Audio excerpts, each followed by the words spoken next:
Mga kamisteryo. Naniniwala ba kayo na ang kasaysayan ay may mga pahinang sadyang pinunit at itinago? Sa mga libro ng paaralan, kilala si Macario Sakay bilang isang rebelding may mahabang buhok. Isang bandido. Iyan ang sabi ng mga Amerikano. Pero dito sa ating kwento, silipin natin ang lihim ng kanyang kapangyarihan. Bakit hindi siya tinatabla ng bala? Bakit sa libu-libong sundalong tumutugi sa kanya, tila nilalamon ng gubat at hindi na mahanap? Alam niyo ba si Sakay? Hindi lang siya isang ordinaryong tao. Siya ang huling naging bantay ng Sierra Madre. At noong gabi ng Agosto 1904, hindi mga Amerikano ang kanyang kalaban, kundi mga nilalang na sumisipsip ng dugo ng kapwa Pilipino.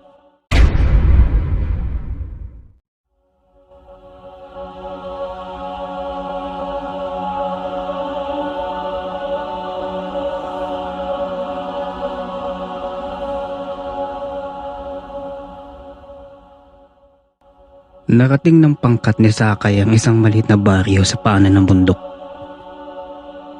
Ngunit tila ba may kakaiba sa paligid. Ang amoy ay tila ba may nabubulok na karne na parang hinaluan ng asupre. Mundalan, ihandaan niyo mga tauhan. Mukhang hindi usok ng baril ang kailangan natin . Mukhang naaamoy ko ang impyerno. General, tingnan niyo ang mga puno. Ang mga dahon punit-punit. Parang may dambuhalang kuko na kumalmot. Biglang mula sa itaas ng puno ng balete ay may bumulusok na aninong itim. Isang manananggal. Ang katawan nito ay putol. Ang bituka ay nakalaylay na parang mga ahas na naghahanap ng biktima. Pero hindi ito ordinaryong aswang. Ang mga mata nito ay kumikinang na parang puting apoy.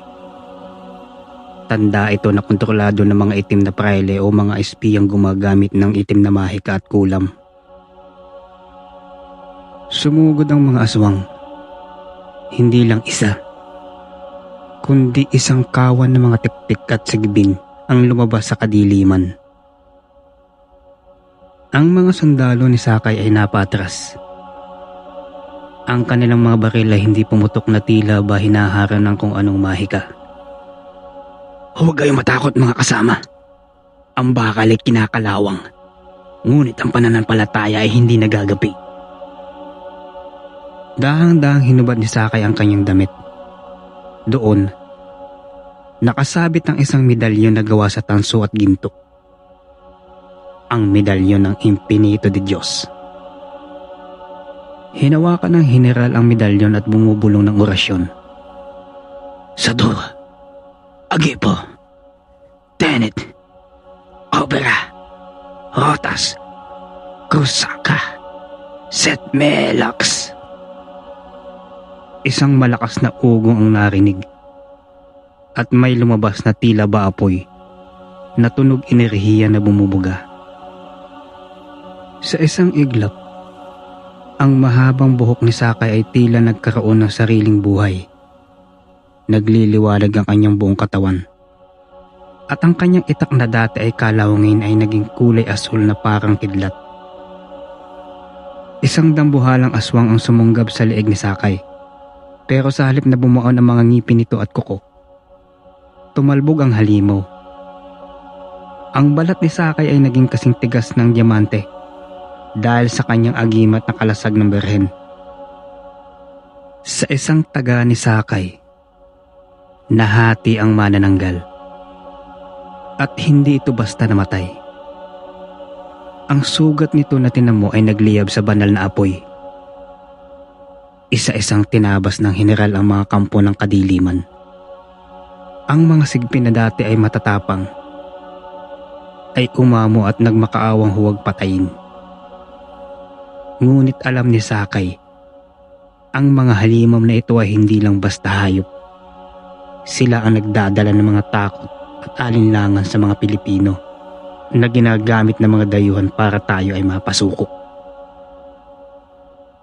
Nang matapos ang laban, bumalik sa normal ang lahat at ang medalyon ni Sakay ay tumigil sa pagliwanag. Ang kanyang mga tauhan ay manghang-mangha sa kanilang nasaksihan. General, paano ninyo nagawa iyon? Iyan ba ang bisa ng inyong anting-anting? Manghang-manghang pagtatanong ni Muntalan. Si Muntalan ang pinagkakatiwalaan ng general at ang kanang kamay niya. Tumingin si Sakay sa langit kung saan nagsimula ng sumilip ang bukang liwayway. Ang agibat, Muntalan, ay gabay lamang. Ang tunay na kapangyarihan ay nagmumula sa pag-ibig sa lupang sinilangan. Kapag wala ka ng takot mamatay para sa iyong kapatid, doon ka palang magiging tunay na immortal. Matalimhagang wika ni Sakay. Pagkatapos ng pangyayaring iyon, lumako ang kwento sa kapatagan. Balitang-balita sa kampo ng mga Amerikano sa Maynila ang nangyari sa Sierra Madre. Hindi sila makapaniwala. Paanong ang isang bandido na may mahabang buhok ay hindi tinatabla ng bala?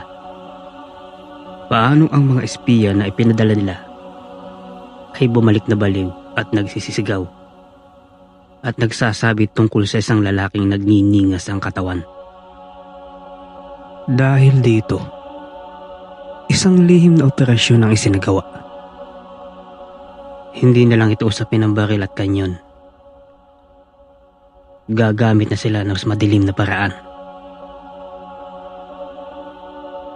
Sa loob ng Intramuros, isang Amerikanong opisyal ang nagngangalang Colonel Smith ang nagpataw ng isang matandang mambabarang mula sa sekihor na kanilang binihag. Ang salitang lingwaheng Ingles ay isinalin sa Tagalog upang mas lubusan nating maunawaan. Wala kaming pakialam sa iyong kaluluwa, tanda. Meron kaming kailangan sa iyo. Sabihin mo, paano namin magagapi ang anting-anting ni Sakay? Tanong ng Amerikanong opisyal sa matandang mambabarang. Ang agimat ni Sakay ay hiram sa langit. Ngunit ang dagong nagtaksil ang tanging makakabasag nito.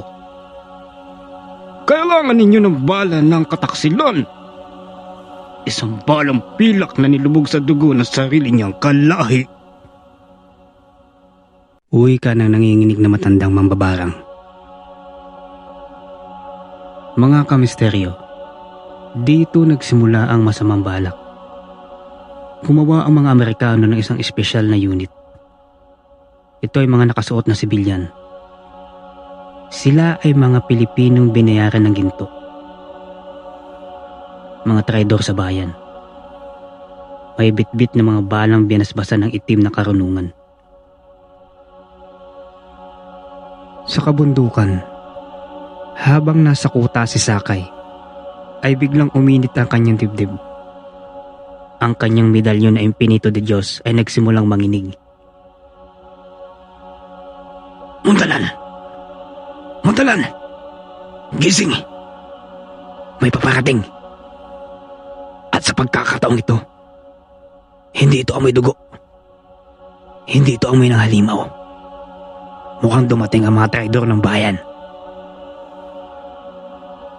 Lumipas ang ilang sandali at biglang may sumabog at putok ng baril. Sumugod ang mga espiya na pinadala ng mga Amerikano. Pero may kakaiba sa mga ito. Kapag nagpapaputok si Sakay, ang kanyang bala ay tila ba hinaharang ng isang itim na usok at ang kanyang agimat ay nahihirapang lumaban dahil ang mga kalaban niya ay hindi mga halimaw, kundi mga kapatid niyang Pilipino na nalason ng isipan. Sa pagpapatuloy ng putukan, isang bala ang tumama sa balikat ni Sakay at laking gulat ni Montalan. General! Lumudugo ang balikat mo, General. Paano nangyari iyon? Nanlaki ang mga mata ni Sakay. Ang kanyang kalasag ng pananampalataya ay nabutas. Ang balang tumama sa kanya ay may nakaukit na krus na pabaligtad. Ito ang simbolo ng bala ng isang kataksilan.